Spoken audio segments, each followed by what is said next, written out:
Hello everyone, it's Christine here and we are back for our stitch along, and we're going to be doing a stitch called Palestrina stitch. It's also known as English knot, Smyrna stitch, double knot stitch and tied coral stitch. So it produces a line of raised knots useful for outlines or borders, and it suggests that the knots are evenly spaced and close together. So we're going to, if you don't have a line in your fabric, you might want to draw yourself a line. And I've got a knot tied in the end of this thickish embroidery, crochet cotton, I think it is. It doesn't have its label on it. So then I'm going to bring my needle just down about 4 millimeters below where I've come out on the line, and I'm just going to be slightly to the right of the line, and I'm going to take my needle in or to the back, and then I'm going to pop my needle out just across from where I went in to the fabric, so just to the left of the line. And then I'm going to let my thread loop around, and I'm going to pass my needle up, pointing upwards through that loop, so not through the fabric at all. And I'm just going to pull it through and let it wrap around. And then I'm going to let a loop form around to the left here. And I'm going to bring my needle down through here. So I'm going to come in where there's a gap at the top, and I'm going to take my needle out between the two bits of thread at the bottom. So I'm not going through the fabric, and then I'm going to let a loose knot form around that spot. Then I'm going to take my needle down about another 4 millimeters and just take it to the back just slightly to the right of the line. And then I'm going to pop up just opposite it, slightly to the left of the line.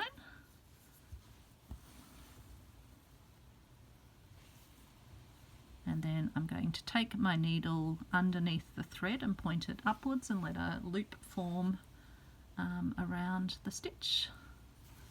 And then I'm going to bring my needle down from the top and back, so it comes out the two bits of thread, between the two bits of thread at the bottom, and let a loose knot form around. And then we're just going to keep repeating doing that same process, so 4 millimeters or so below, just slightly to the right of your line, and then pop your needle back up just slightly to the left and opposite where the other stitch is. Got a little bit of fluff has come up.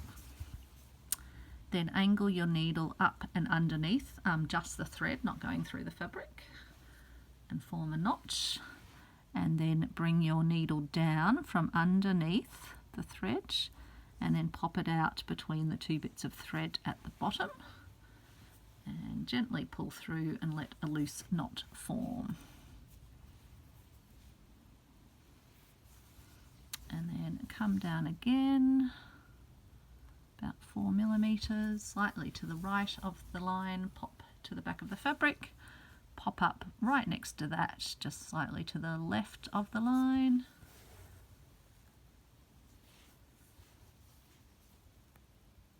Take your needle up through underneath the thread and let a loop form, and then bring your needle down underneath the thread and bring it out between your two bottom bits of thread, and let a loop wrap around loosely. And then down again another 4 millimeters or so.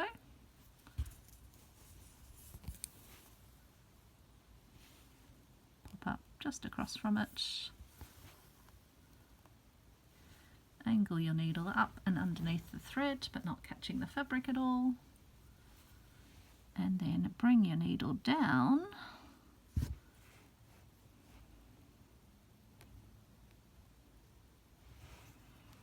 down and out between your two bits of thread, and then pull your thread to form a notch.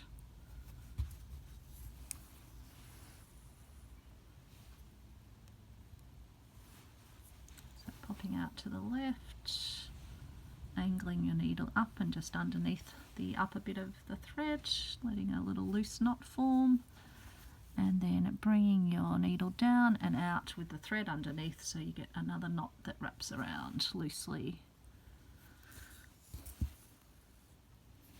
So yeah, it's a nice little decorative border stitch for sure.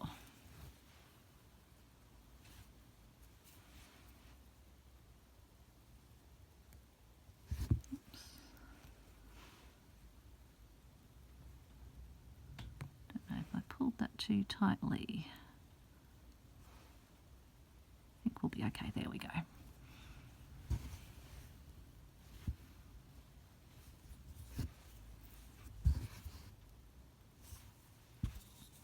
So just to the right of the line, about 4 millimeters below, just to the left of the line, angle your needle up and underneath the thread above. Keep a loop and then bring your needle down underneath the thread from above and pop out the thread at the bottom.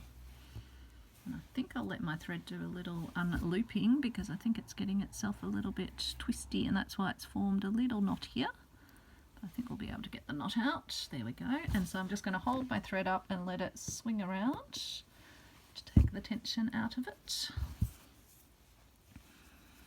And so we'll then go down another 4 millimeters or so. Pop our needle out just across from there. Make sure you leave yourself a little bit of a gap, otherwise it does get a bit tricky when you do bring the needle down to find where you've got to pass out from. And then bring it down and let the nice little knot form.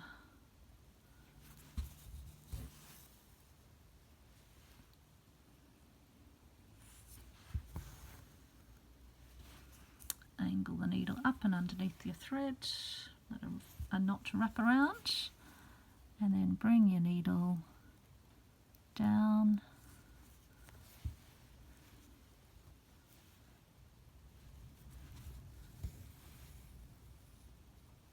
another little twisty knots tried to form in the thread. There we go, fix that up.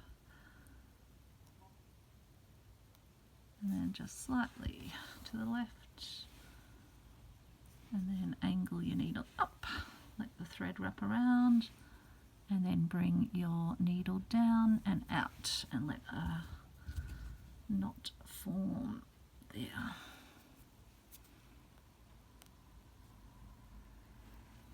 Then we'll come down again.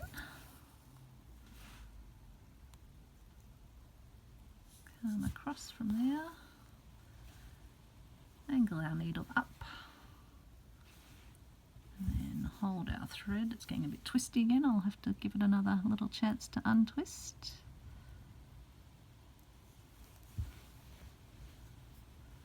And then let our knot form.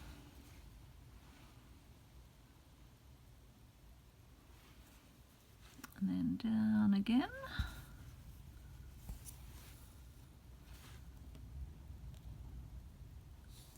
Stitch on the opposite side of the line. Angle our needle up and then bring our needle down.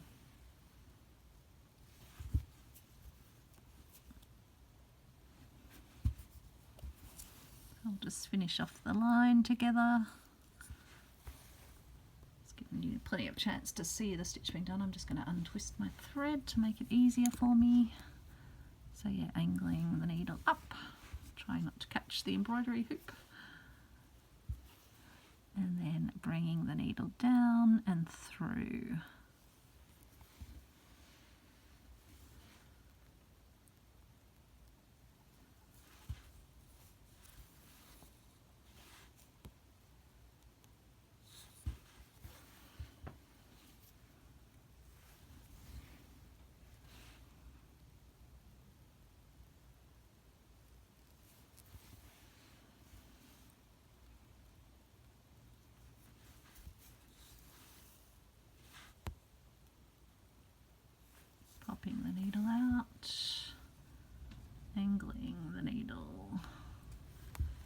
needle up,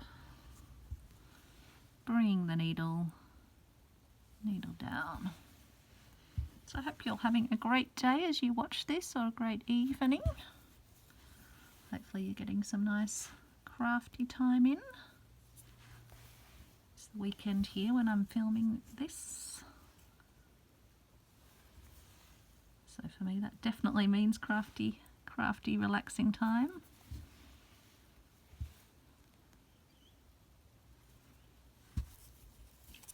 It's that mid sort of season weather when it's not particularly hot. It's actually a bit windy and slightly grey, so it's perfect to be inside and enjoying some stitching. Fluff there. And then taking the needle down to form a loose knot. I think only a couple more stitches needed, so we're almost done.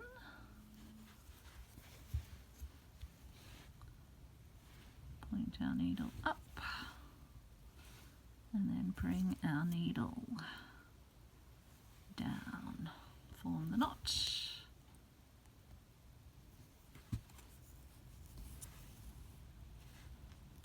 And last one here, angling the needle up, forming a knot, and then bringing the needle back down and out through those two threads at the bottom. And then we'll just take it to the back and anchor it off at the back, and that is our Palestrina stitch. So I hope you enjoyed that, and tomorrow we will be moving on to pin stitching. So it's another one I think where you're dividing fibres and stitching around them in the fabric. So I think I'll use a looser weave for that. Thanks everyone, take care, bye.